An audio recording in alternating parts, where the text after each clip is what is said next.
God. How old is your faith? I gotta say, I've always held God in my heart, but I've never listened to Him and the things that He wanted from me.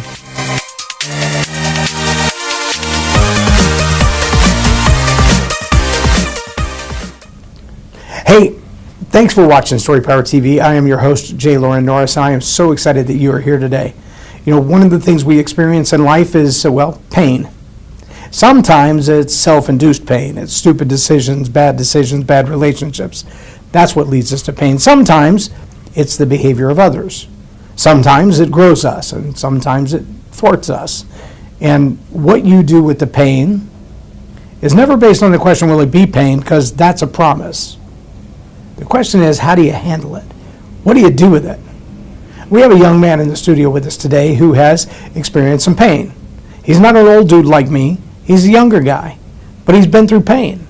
And you might know that even in your young life, you can experience a whole lot of pain and ask a whole lot of questions about why and who and what next. And if you're curious about those things, stay tuned and join us in this conversation. Help me welcome to the studio Jose Garcia. Thank you, Jay. For being here, brother. Thank you. Appreciate it. So tell me a little bit about this pain that you've been through, the way that you help other people get through it. But before you do that, you have to answer 3 questions. Okay. Here's the first question. It's the same question for everybody on the show. Mm-hmm. Who is Jesus to you? Jesus is my brother, my Savior, And why should I care? because He can liberate you and He can show you the way as well. And final third question of this set. You ready? Who are you to Jesus? Who am I to Jesus? I gotta say, I'm His brother as well. Okay. So tell me about this pain, this journey of pain. I believe you told me that you like to help people heal from trauma. Yes. So tell me about the trauma that informed you that there are people who need healing from that. Yes. So I went through a time in my life where I felt betrayed, and I felt this pain of betrayal, and I numbed myself. I did drugs, and I was in a hole, and very, very painful, traumatic experience. Just because going through something like that from somebody that you love, when they tell you they love you and then they do the exact opposite, it's very painful. Now you said you're in a hole. Yes. Just to clarify for those that are listening, I've heard people say, I've been in the hole, and they mean financially, meaning I just don't make enough money. Mm-hmm. I've heard people say, I was in a hole like I was lost in an abyss. Yes. But I also think of a foxhole, Yeah. like combat bullets flying and you're hiding in the hole. Yes. And I also think of Joseph in the pit when his brothers tried to sell him off into slavery until Daddy died. Mm-hmm. Which one of those is more like the hole you found yourself in? A hole like a hole of an abyss. In the abyss? Yes. Just darkness surrounding darkness. everything, no way out, can't see the up. That's correct. Okay. So it'd be like being at the bottom of the ocean past the depth of the light. Yes. No seeing way out. Were you angry there, or were you lost there? I was lost. And how'd you find your way out? Through God. How old is your faith? I gotta say, I've always held God in my heart, but I've never listened to Him and the things that He wanted from me. So I gotta say, my faith is as old as I am, I guess. How long have you been walking with Jesus? How long have I been with Jesus? Just about 6 months ago. That's 6 months ago. What's that journey been like, from the abyss to walking in the light? It's been, I guess, transformational, enlightening. How's that? It's beautiful.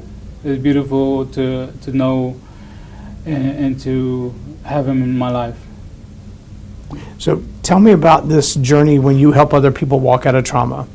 Is there a process that you've defined for that? For when we first engage, we do this, and then we move to this, and then we move to this?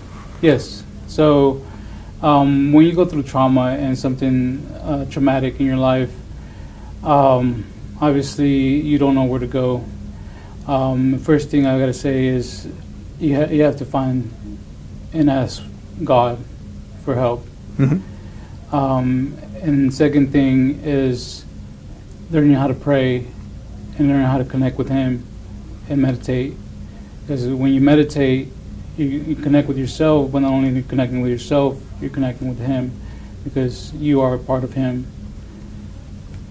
So one of the things that I've been blessed to do is to coach a lot of different people from a lot of different walks of life. Yeah.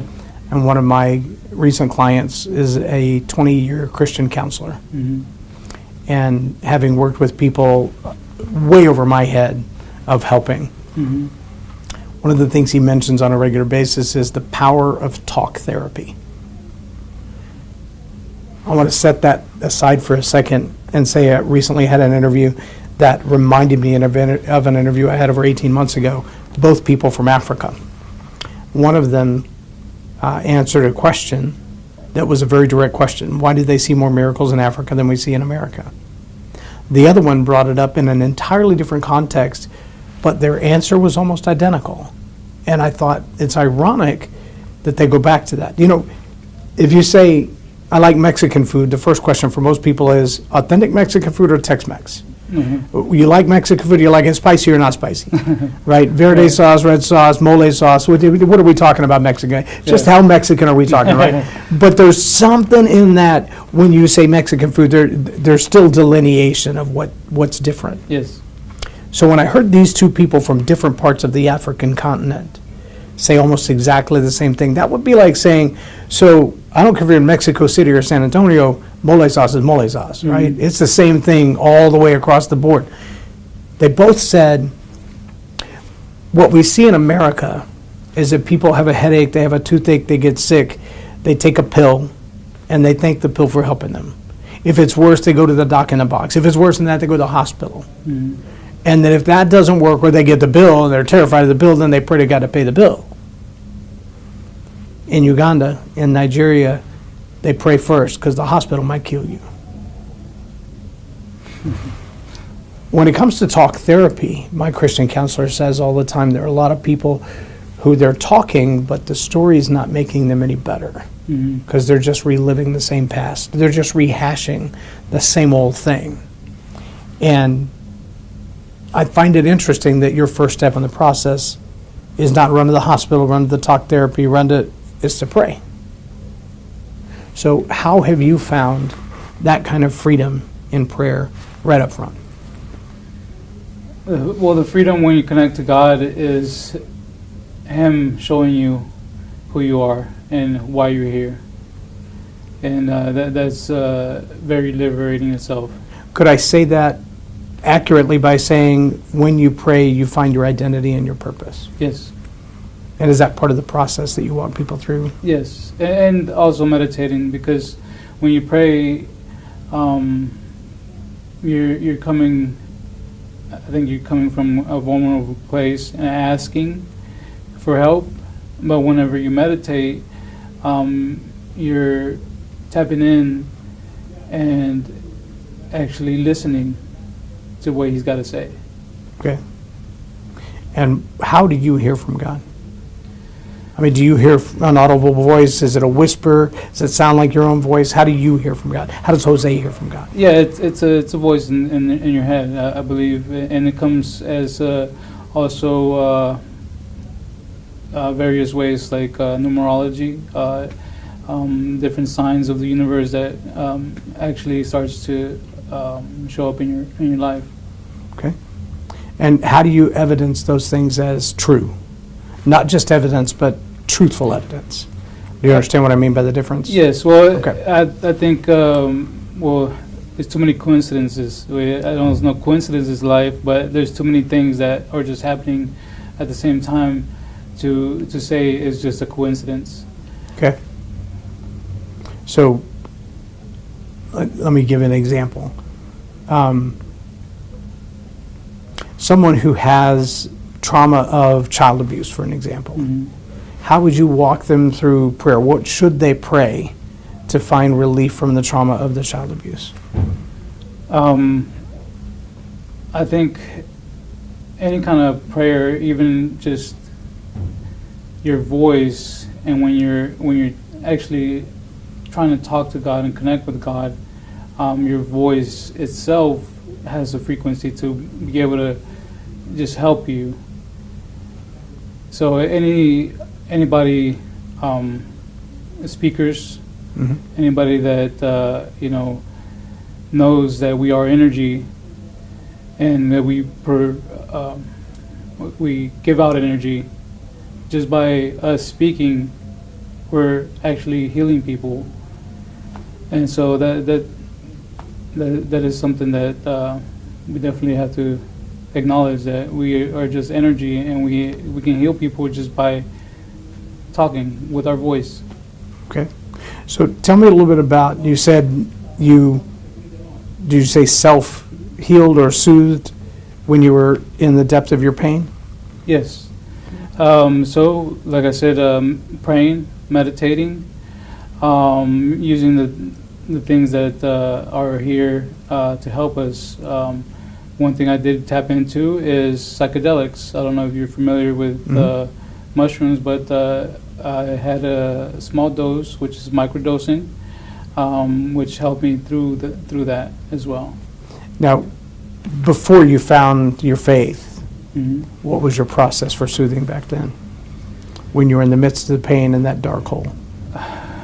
Cocaine. Do a lot of that? Yes. What's it like?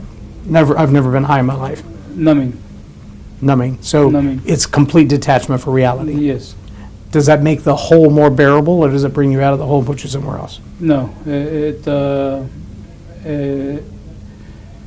makes it a little bit bearable because you're numbing yourself, but you're actually killing yourself in all the aspects of it. You're slowly dying. I think in movies I've seen the depiction of the person in the abyss floating like down to the bottom. They can't reach the top. They can't see the light. Obviously, you can't breathe. You're underwater. If you're not a fish, you're not breathing. But as they're sinking down, there's this floating, weightless sensation. Helpless, but not under any more duress than you were already under. Yeah. Is cocaine more like that, or is it more like, okay, I'm underwater, I'm fighting for my life, I'm in the dark, I'm helpless, and somebody just tied a 10,000-pound anvil around my throat? Well, I think I created this hole myself by having these habits that weren't good for me, and so that was a part of that. But it is like strapping down a big weight onto you and pulling you down slowly, all the way until you can't see a way out. It's been about 10 years ago, maybe longer than that. I used to have a clown suit. I don't know if you've ever seen these. It was inflatable. It's got the little fan in the side. I put it on and turn on the battery, and it would blow up. I looked like I was 800 pounds. I wore a little red wig with it and the whole nine. And I would walk around town with an advertising T-shirt on to tell people to come to our kids' events. And I wore it one day to the city pool. And so I thought it would be hilarious, being in this giant clown suit, to jump in the water. But I was smart enough to take the battery pack and the fan out so I didn't electrocute myself. I jumped off the diving board, and what I didn't think about from the aspect of physics is that if it'll hold air, it'll hold water. Now, if it'll hold enough air to make me look like I'm 800 pounds, how much water do you think it holds? You know how much water weighs per gallon? No, I don't. 8.33 pounds per gallon. So a garbage bag that's in a normal garbage can if you put that over your head and try to blow it up, you might look like you're 200 or 300 pounds, right? You put on a couple of them garbage bags. They call those 50-gallon cans. That's 400 pounds of water. You fill that thing up with water, that's 400, a 50-gallon drum, that's 400 pounds of water. I had that much water in my suit. Wow. At the bottom of a 13-foot diving pool. And when I looked up through the water, the lifeguard was standing up, laughing at me and waving like, come back up. Mm-hmm. She was 14, maybe 16. On a good day, 85 pounds. You think she's good enough to pull me up? Probably not. No. I struggled with everything I had. I couldn't figure out how to get the water out of the suit. I couldn't take a breath. It was the hardest workout on my deltoids and my triceps I've ever had in my life to get my fat, water-soaked self back to the shore enough to catch the rim and pull myself out of the water. Wow. And when I pulled myself up on the ladder as the water was draining out, I realized that was funny until it wasn't. But the biggest challenge that I found was in that moment, save God, there was nobody who could help me but me. I was drowning by my own devices, and there was nobody capable. I mean, there was nobody out there that I would have looked at and went, that's the swimmer who can pull up a 400-pound dude. Yeah. A 400-pound dude who can't help himself. There was nobody there qualified for that. And I realize in this world, especially motivational speakers, there's a whole lot of people out there that look and say, are you qualified to help me? Can you do it? How do I know that you know? How do I know that you get it? I'm drowning. What are you going to do about it?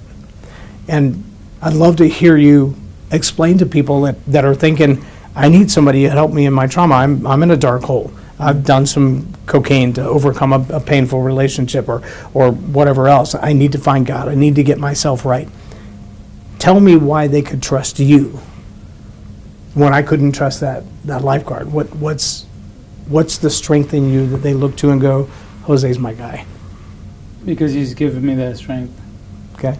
What does that look like? What does that look like? Going through it. I mean, been there. I've done it. In 6 months, being in a, like I said, dark hole, in addiction, depression, anxiety, I found my way back, and with him, and obviously there's work to do that you have to put in yourself, but if you're willing to fight, you can definitely, bring yourself back. Excellent. So what would your advice be for someone who's in that place where their relationship's falling apart? Part of it they know is their fault, part of it they know is their significant other, and they're thinking, I'm done with this. I'm ready to end it. End the relationship, end my life. I can't fight anymore. What would you say? I say that everybody's here for a reason, and you're that person. I am. You are. We're here for a reason, and I'm sorry. Kind of went blank a little bit. Can you repeat that one more time?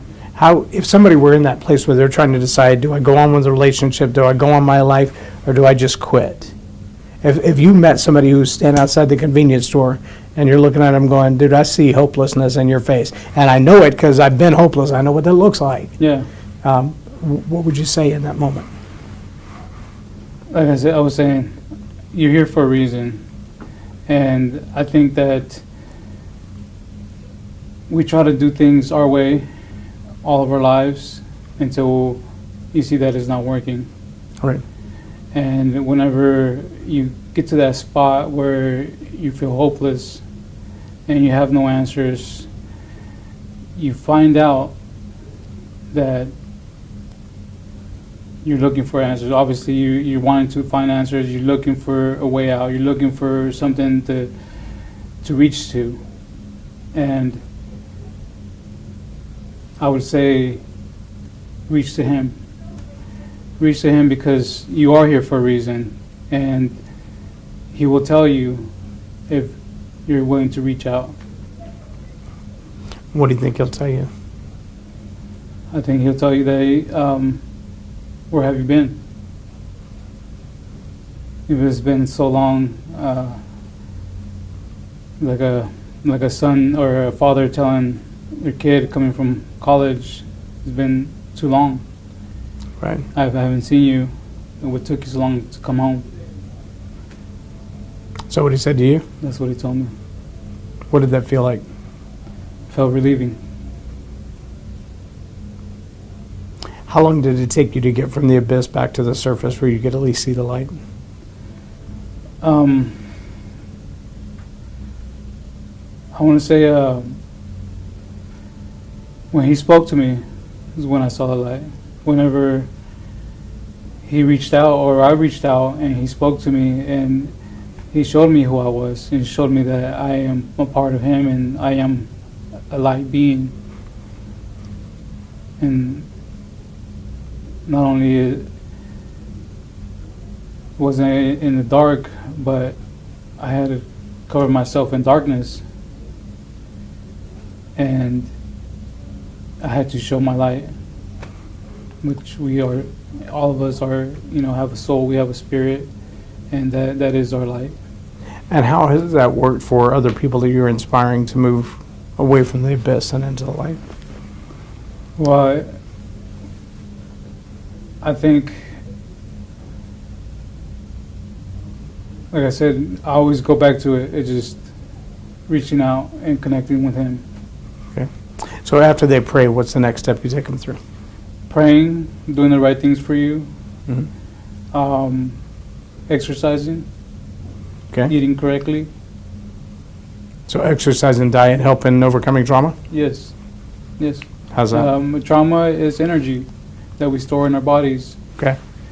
And that, I don't know if you've ever seen a gazelle and a lion. Mm-hmm. When the lion is attacking the gazelle and the gazelle happens to get away, that is traumatic for the gazelle. But the gazelle shakes it off.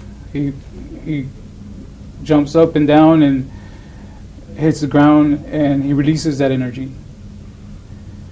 And that's something that we need to learn how to do, is release that energy, because that is energy in our bodies that is stored, and that is trauma. So a good workout in the gym relieves some of that trauma, is that what you're saying? I believe that it releases some of that energy. Yes, it helps. Very good. So we got just a couple of minutes left. What would be your advice for somebody who's struggling? How can they reach out to you? What kind of help would you offer them? Are you ready to start taking on clients yet? I have not. I'm learning Okay. right now. I'm still in the process of healing. I'm still healing myself. Okay. I'm learning, and he's showing me the path that I need to go on to reach what he wants me to do. And I believe that is to help people through trauma and to, obviously release and learn how to let go as well. Okay, so easy question. Why are you here at Kingdom Speakers? What made you decide this was the event for you? This is a place to invest your time? Because I know our stories and the things that we go through need to be heard. And that is also a great way to release trauma. By telling your story? By telling your story. Okay. And you feel like this is an event that give you the capacity and the training to do that? Yes. Have you experienced that so far? You've been here 3 days, right? Today's Yes. third day? Today's fourth. I've been, Wednesday, Thursday, Friday, Saturday. Yeah, today's. Wow. So was it worth your time? Yes, definitely. You got everything you came for? I need more. Yes, definitely. Learned a lot. You were very inspirational. Thank you. You had a lot of great information that, lessons, things that I needed to hear and things that I needed to learn.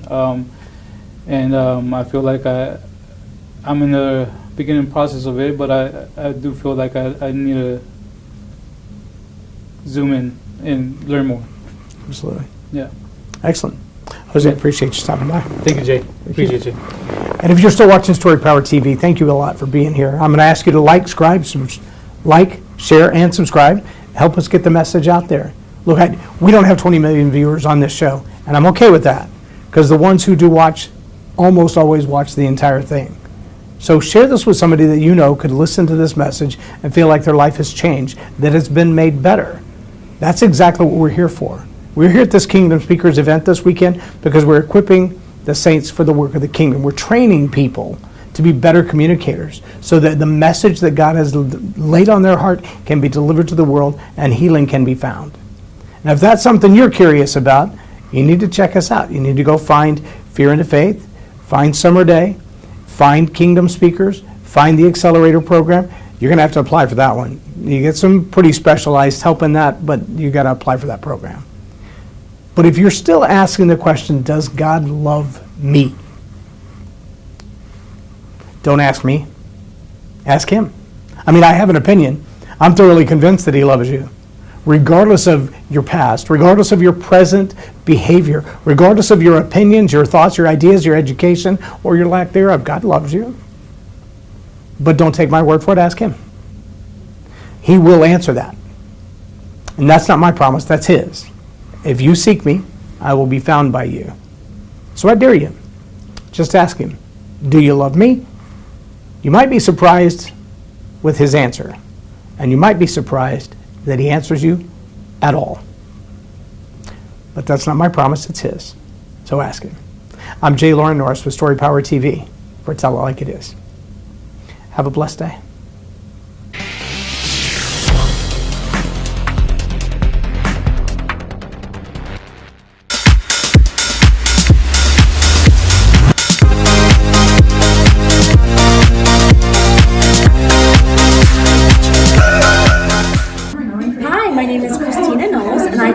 Taking Jay Loren's Storypower Masterclass. It was amazing. I took away so much information.